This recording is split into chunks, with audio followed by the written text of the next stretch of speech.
Hello guys, how's everybody doing? I am letting you know that I am on my 29th day, just coming in to check in. Haven't smoked in 29 days, so that's pretty much 4 full weeks plus 1 day. So that's cool. I'm really excited about that. I honestly don't think I could have done it without you guys. I'm not even exaggerating even a little bit. Without, telling my story here on YouTube, I probably would have gone back to smoking. So I appreciate any support that I've gotten during this time period immensely. Some of the things that have been happening with me over the past week or so are that I feel like, I haven't conquered the habit of smoking yet. I have noticed that there are some physical signs of addiction still lingering.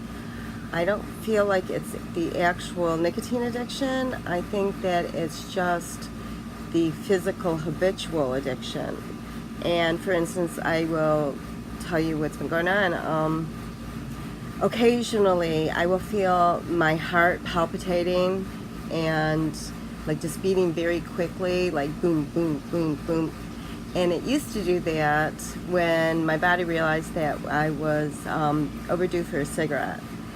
So I would, my heart would start pounding a little bit to let me know, hey Nance, give us your nicotine. It's about time that we had the nicotine, and it would continue to do that until I either had a cigarette and gave it nicotine, or I'd have to mentally talk myself down from there. And I've been having that here and there over the past week, which, I was hoping that would go away by now, but it's actually been kind of a little bit worse over the past week.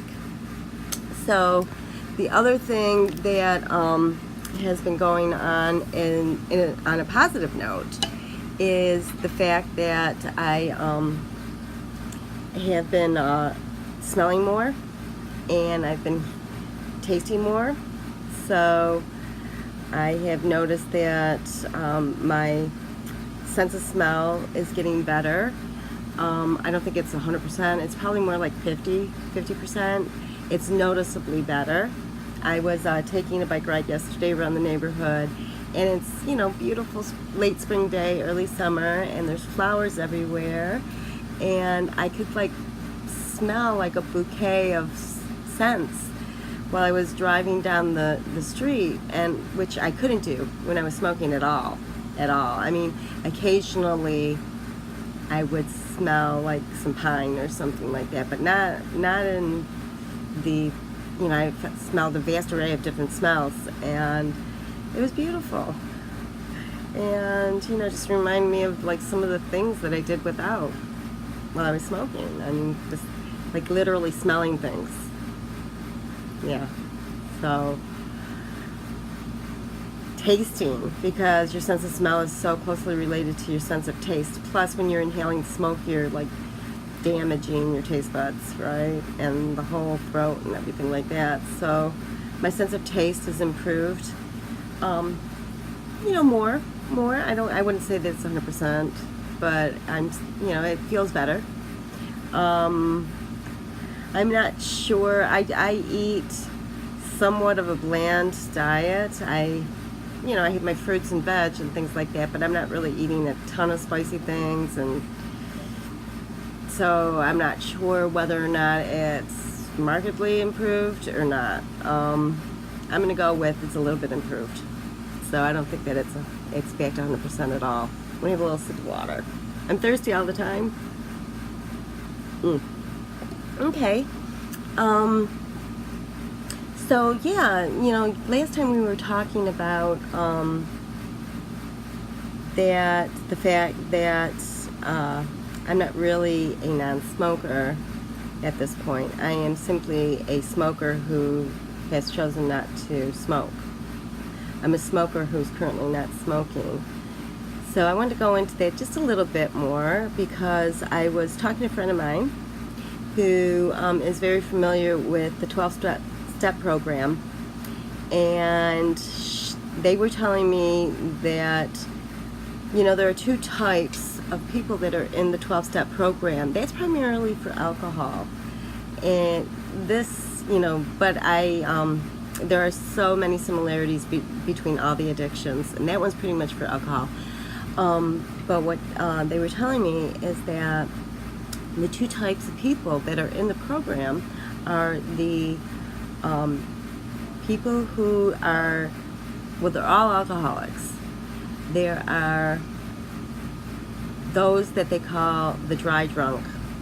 And the dry drunk is a person who is still a flamboyantly addicted and not really like, but in a dry period. So they're just not drinking right now for whatever reason. Maybe, you know, they had to spiral down and they need to come, you know, come to Jesus moment happen and they decide to stop drinking, but they're not really, you know, doing the spiritual and mental and emotional healing that is needed for full recovery. Those would be considered the people that are dry drunks, and they have more of a chance of going back and you know, drinking again.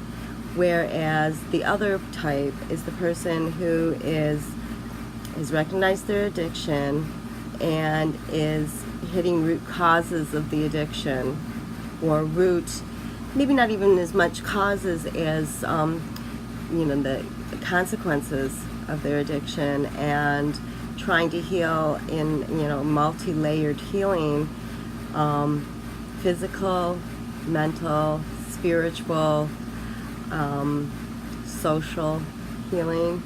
So those are the two types of, you know, alcoholics in the 12-step program, and I really think that there's not that much difference between those and smokers. I'm sure that there are a lot of smokers, and I know I was one for many years, is that I just would simply not be smoking, but I would still be in the cycle of smoking, which is I would not be engaging, but I would still be thinking about smoking, and not really, you know, attacking the consequences and causes of those thoughts. This time I feel different. I feel like it's a little different for me, that I am really examining, like, holistically the need for nicotine and smoking in my life, and, you know, just examining it, looking at it, trying to figure it out, and hopefully letting it go. And I really feel that's been helping me a lot. You know, the whole enchilada, doing the whole enchilada versus just not smoking. So I just wanted to touch on that for a little bit, and maybe get some of your how you feel about that, where you're at.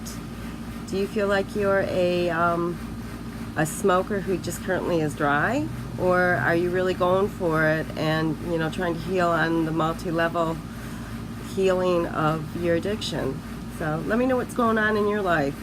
And thanks again for being here. I really appreciate it. And I will talk to you guys later. Thanks. Bye.